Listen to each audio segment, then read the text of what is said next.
Alright, I'm gonna try and do this as most professionally as I possibly can, although Karen is currently chilling in the background listening in on me, so this is gonna be a bit of a weird experience for me trying to talk to a camera, knowing that I've got someone else in the room and I'm being a complete twat right in front of someone. So, gonna see how we go. I'm probably gonna pull her onto the camera for a bit, get her to actually have a look over these, sample bits of footage as well, get her opinion and see if she can tell a difference.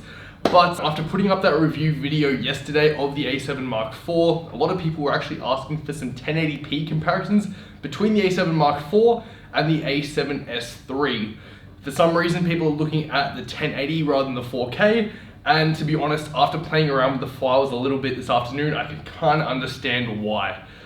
Just to give a bit of context, the entire video that I'm going to be showing you here, so all of the original source files, all the exports, all the everything, totals about 8.9 gig. Now, the review video alone yesterday, which was a compressed 4K file, was 8.5, okay? And the entire video, contents, the folder contents that went into making that video was right around the neighborhood of 35 gigs of storage. So, although 4K is nice, although 4K 60 and 4K 120 is really nice on the a7S III, I can understand the appeal of 1080p, especially when you are doing, web uploads and things like that. So, gonna jump into it, show you some of the comparisons, see if you can tell a difference, and yeah, go from there. So pretty much what we've got here is three different, montages put together. These two are fairly close to each other just because I didn't have them out when I was out just in this section, but they're gonna all show some clips that are 24 frames a second, some that are 60 frames a second, and then some that are 120, okay? They're all shot in 1080p, so that's just like a comparison. See if you can tell which one is which. Which one's which?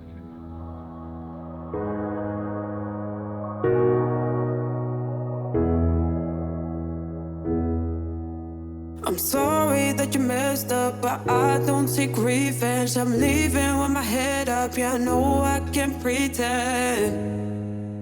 Yeah, I know I can pretend. 'Cause it will never be the same. Let it follow you. See your face and feel ashamed. No, you better move. No, you better move. Anything straight off the bat? Well, I don't know if it's like the same. It's hard to get like a little range of. It's hard to tell when you've got three clips playing at once, like what to focus on. Yeah. I'll give you a bit of a hint off the bat, and anyone that's sort of watching this who knows, these cameras straight away would have noticed that the bottom one is the a7 Mark III, so the old one. Reason being that all of the clips are shot in 8-bit, so the lower color depth. As far as colors go though, did you notice much of a difference? I just noticed the one on the bottom was darker, but I don't know if it's just how you shot it, because they're all different scenes and exactly the same. So every single shot, well, the shots from the a7 Mark IV and the a7S III were both shot in S-Log3 with S-Gamut Cine. The one from the a7 III was shot in S-Log2 because it doesn't have S-Log3. So that's the only difference. They were all shot at plus 1.5 to 1.7 exposure, and they were all given the exact same color grade, so just copy and paste between them. So the color differences between them, and I can notice differences between all three, is straight up just how the camera perceives color. Yeah. So this bottom one from the a7 III does have a slightly different profile. The other two though are the exact same profile. Yeah. And I can still see that it is color differences. They were shot in the exact same conditions and edited the exact same way. So I've got a different one that just compares those two. This just gives you a breakdown of just those two clips side by side. So 1080p 60 and 1080p 120.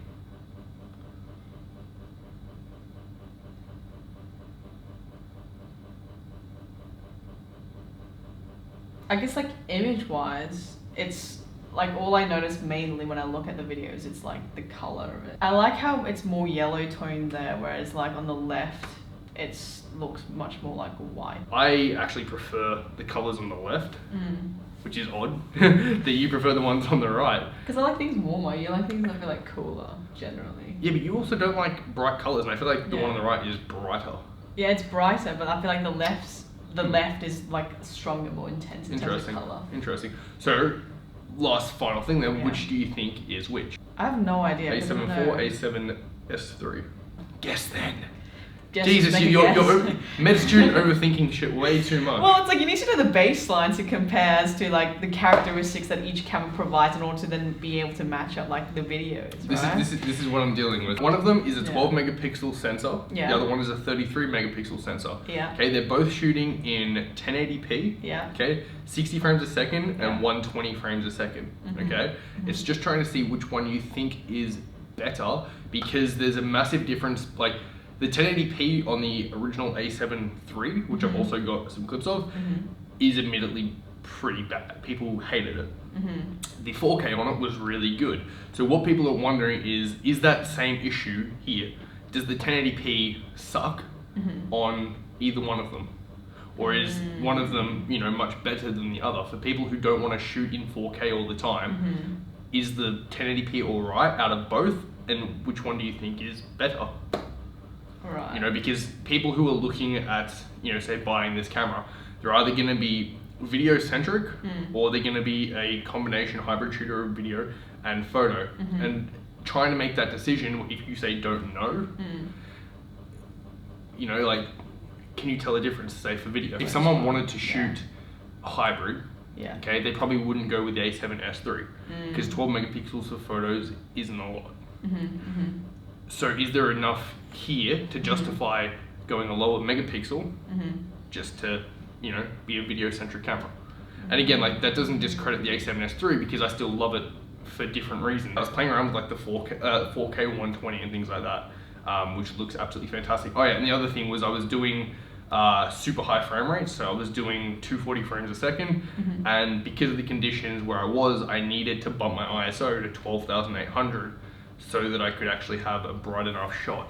And if I tried to bump the a7IV to that sort of ISO, I feel like it would absolutely fall apart, because it's 33 megapixels. So lower megapixels is better for low light. Because I like shooting low light, I kind of actually prefer having the a7S III over the a7IV. But back to the question before we keep rambling, which is which?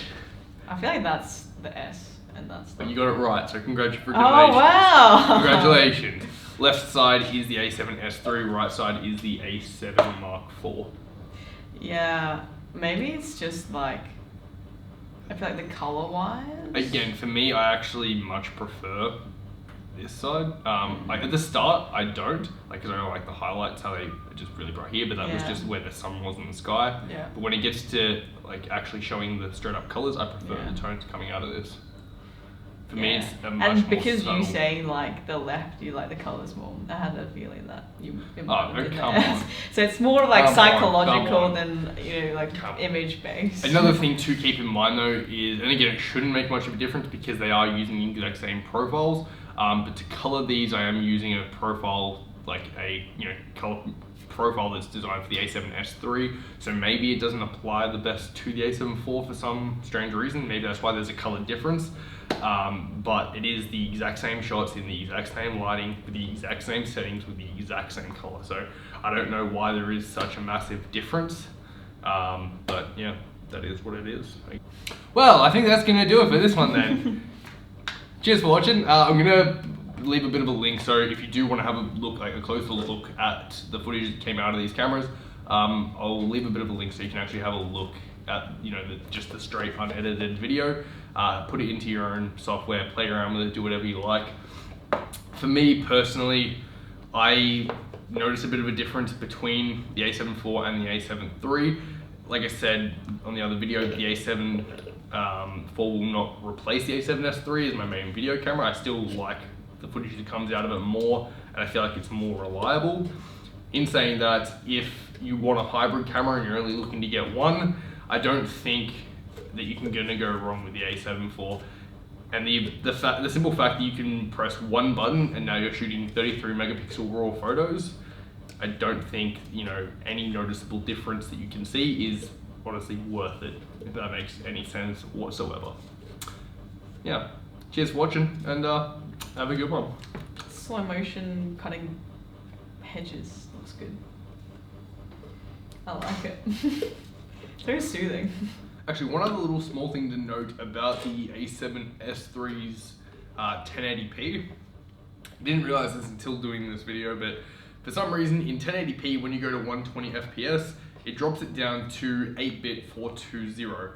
Don't know why, because it actually shoots 120 4K in 10-bit 422. So it shoots 4K in a better bit rate than what it does in 1080p. Don't know why, but yeah, it does that.